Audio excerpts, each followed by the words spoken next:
Hi everyone and welcome to my channel. My name is Tabita Moyo and I'm a PhD student from Zambia studying in the Netherlands. And in today's video, I really want to talk about something that was quite interesting for me. So I come from Zambia, and Zambia is in Africa, in Central Southern Africa. And one of the interesting things about moving from Zambia and coming here, and I've been in Europe for pretty much almost to about 6 years right now, and it was negotiating between individual culture and my collective culture, and how do I balance between my strong sense of Ubuntu, my strong sense of being one with everyone, and being collective, and seeing myself in other people and them seeing me, and on the other hand, Dutch society, which is quite individualistic. I think this for me was one of the hardest, I think, negotiations that I ever had to have. And I think for a lot of students who are coming from collective cultures, this is probably going to be something that you're going to find very difficult to negotiate, and this is going to be a difficult aspect for you to negotiating friendships, negotiating relationships, negotiating friendships, and even colleagues, and just your social setting, just your social being. This is going to be very hard. Now, of course, I've talked about two different topics that I think are a bit difficult. So you're looking at individualistic culture, which is, I think, a lot of European cultures are very individualistic. And then you've also got collective culture, which is a culture that that is more collective, in the sense that people are more likely to work together. People are more likely to do things collectively. People are more likely to work, Okay, cut two. Yeah. So for me, I think negotiating individual culture here in the Netherlands and my collective upbringing in Zambia has been one of the hardest tasks that I've had to do. And I still think I'm still in the process of constantly negotiating these aspects.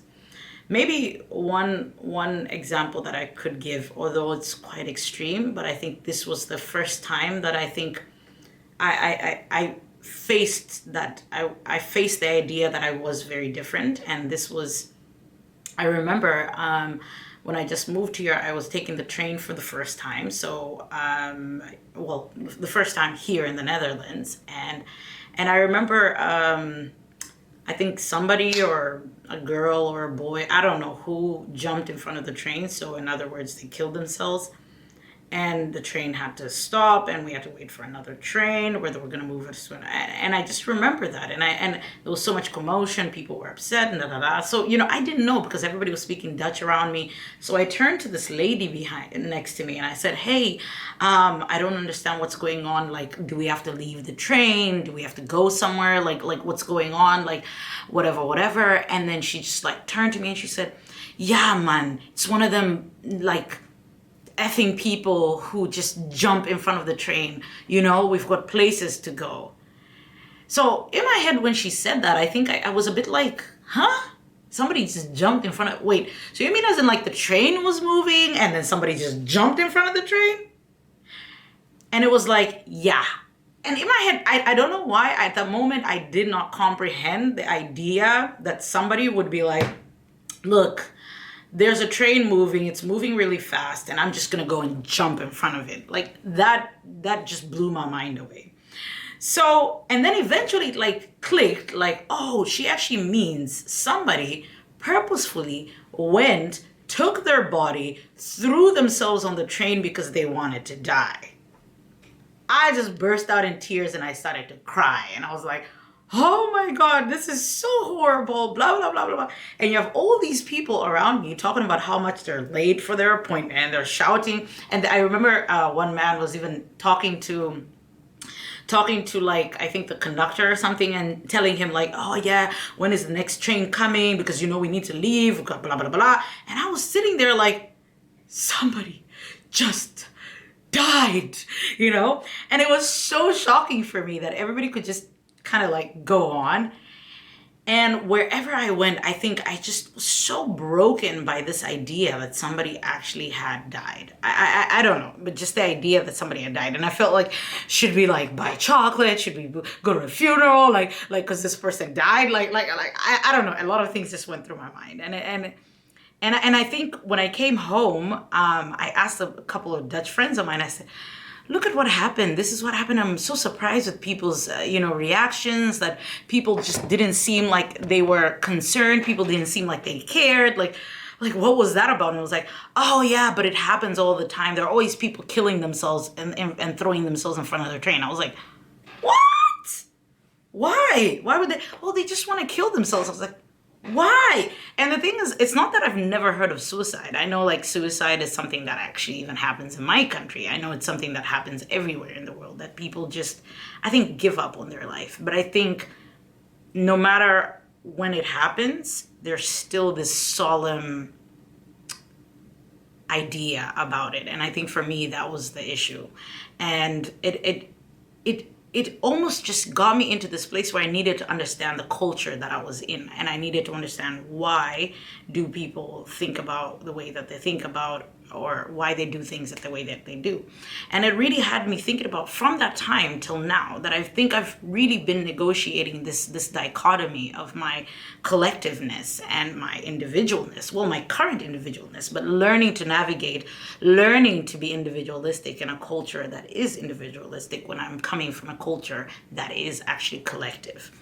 And one thing that I think I can state that are quite different was, in Zambia, I think the collective is more important than the individual. I think one thing that is quite important is the idea of unity, the idea of selflessness. Those are valued above anything else. While in Dutch society, I think the value is more on being independent and have your own personal identity, your own personal space, your own personal space. I think this was so hard. I didn't know when to create these boundaries of space, because I think I come from a culture where there isn't personal space. I mean, neighbors know what you're doing. Everybody's in your business. Everybody knows what's going on. And it has its disadvantages. This video has nothing to do with is one better than the other? No, but it has everything to do with just me talking about how I negotiated a lot of this stuff. And I think realizing that how we're brought up really influences our own personal behaviors is really important. For example, I'll give you an example. Your self-perception, when you come from a collective culture, is never defined in the terms of I. It is always defined in the terms of we. So I know, for example, when people would ask me who I am, I would always say we. As a Zambian, I'm like we, and I would always feel like I'm like we. And then when I'm with fellow Zambians, within that, I'm able to define my tribe and be like we, the Ngonis. So creating the boundary of the collective that I have, but within, which also creates a disadvantage, because for you to enter that collective, it's quite difficult, because then there is a boundary within itself, that it's collective for a reason. We protect ourselves, we protect each other. We're collective in the sense that we accept people, but then you'll always remain, I think, somewhat of an outsider. And I think this is one of the disadvantages that is, in the sense that I think your self-perception is so connected to your connections. Your self-perception is so connected to who you're related to, which tribe you belong to. Your self-perception is connected so much to all these network of relationships that are around you. And I think while in individualistic cultures, it's just about you and who you decide ultimately defines you, pretty much. So relationships aren't really so connected as they would be in the other culture. And in more collective, I think, cultures, you spend most of your time actually building relationships, investing in relationships. And this, I think, a lot of African students or a lot of Africans can relate with me, is the idea that you go to people's funerals because one day you're going to need people to bury you too. You go to people's weddings because one day you're also going to ask for the favor back. So there's this constant building of relationships and this constant working and maintaining of relationships, that all your energy, your money, your everything goes into maintaining, building relationships. While I feel like individual societies, like here in the Netherlands, I mean, I've met so many people that would just say like, yeah, I've got 5 friends and that's all I need. I just don't have the energy to invest in new friendships. I just don't. And for me, that was like, what?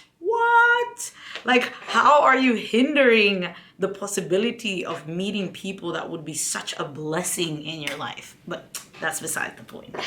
But yeah, this was also one of those things that I think for me was like, wow, it really blew my mind. And I think the other layer of your life that you're going to have to negotiate as you're coming into individual society is your conformity. Conformity is altered. So when you come from a collective society, I think one of the things that stands out is the idea that you don't stand out. You should not stand out. Everybody must conform to the norm. Everybody must conform to the way things are. While I feel in individualistic societies, sticking out is praise. Sticking out and being an individual, being, is more important than actually like conforming. For example, I think there was a scientific research that was done. I will try to put a link below, but there was a scientific research that was done on America and Japan. So Japan is one of, I think, the really, really extreme cases of collective culture. Yeah.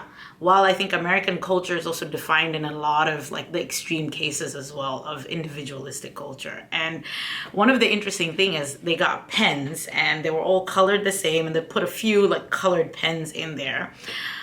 All the Japanese people picked the same color pen. I think I would have probably picked the same colored pen, And in the same experiment in the American one, all the Americans picked the colored pen, the crazy green one, just to show this difference in conformity. Now, conformity means how do you conform to the society? How do you conform or be like everybody else, be like everything else? So in this regard, a lot of the Japanese participants were more likely to conform to the norms of their society. While I think the American culture, being being like more an individual, was praised more and was preferred by most individuals that did the experiment. So I think for me as a Zambian, coming from a collective, I think being collective is what I know. Being collective is what I probably prefer because it's what I know. However, I am learning how to be individual, how to look at my own personal attributes, how to look at being different, how to look at, trying to be different, how to look at, starting this YouTube channel is me trying to break out of the norm, So I think in that regard, you learn so much and you learn so many different things. Then the other thing is social anxiety. Now, the disadvantage of coming from a collective society that I think I didn't have here is coming from a collective culture. Oh, Lord, the social anxiety that you have is so immense that I can tell you, I think we suffer from so much like social anxiety. Of course, there isn't a word for it because then you're just part of the herd. But then the thing where the anxiety comes in is you're constantly looking at what are people going to say about me? What are people going to say? Did I do this right? Oh, did I make a mistake? And you hit yourself so hard because of the social anxiety that you feel. You're just like, it's so like, oh my goodness, like, I can't even mention how many times I've been so stressed about what are people gonna say. I can't tell you how many times I've been stressed about, what I'm wearing, is this looking okay? Oh, is this looking good for this? Oh, I wore the wrong thing. I said the wrong thing. Oh my goodness, it is so stressful. While in an individual culture, nobody kind of cares. Like, yeah, so what? You're being yourself. You're just the weirdo. Yeah, so what? You're being this. You're just that person, and nobody actually really cares. And I think negotiating that, because I feel like when I came, I was so like, oh my God, everybody has to like, oh my God, I have to say the right things. I have to do the da da da. That I reached a point where I said, you know what? I kind of don't care. And I think it was so liberating to just come to this place where you're like, I'm just going to be myself. Even if I stick out and I'm not the same as everybody else. And then the people around me just really didn't care. They really, really didn't care. And it was so liberating. But the one other thing that I think I love from from collective society, that I think here in the Netherlands that I haven't found, and that I think I wish could be a lot better, is the social support. I think in collective societies, you have so much social support, in the sense that on the one hand, you have a situation where you have a body of people who are there for you. You have a body of people who are gonna stop what they're doing to help you, stop what they're doing to just be there for you. And I think this can never be under stressed. I think if there's ever a time in this life where we probably need more social support than any other time, it's today. Because I think people are lonely, people are alone, people are going through things, and I think that social support is so important. In my culture, you can probably pour your heart out to anybody, and everybody's just gonna take some time to listen to you. I mean, I've been in a bus in Zambia, and somebody's just crying about a heartbreak, and everybody in the bus starts comforting that person. While I think, like, here, people wouldn't even be willing to open up to you about something that they're going through, and that makes it even more difficult, I think. So a lot of people like suffer in vain, or suffer within themselves, and it's kind of really sad. And I think that's something that I've had to negotiate, because I told myself, like, I'm always going to be that person. If people want to talk to me about something that they're going through, I'm going to be there for them. Even if it means me taking 10 minutes out of my day or my time or my busy schedule to just be like, hey, I'm here to listen, just talk to me and I'll be there for you. I hope this is helpful for a lot of us, you guys who are coming from collective societies. There is a way in which you can negotiate. And I actually think, instead of just throwing away your collectiveness, your Ubuntu, I think there's a lot that Dutch society can learn from us about being collective, about caring, about the social part of it. And I think it's something that, yeah, we should all do better. I feel like we should all do better. If you like this video, like and subscribe, and see you again in my next video. Thanks for watching.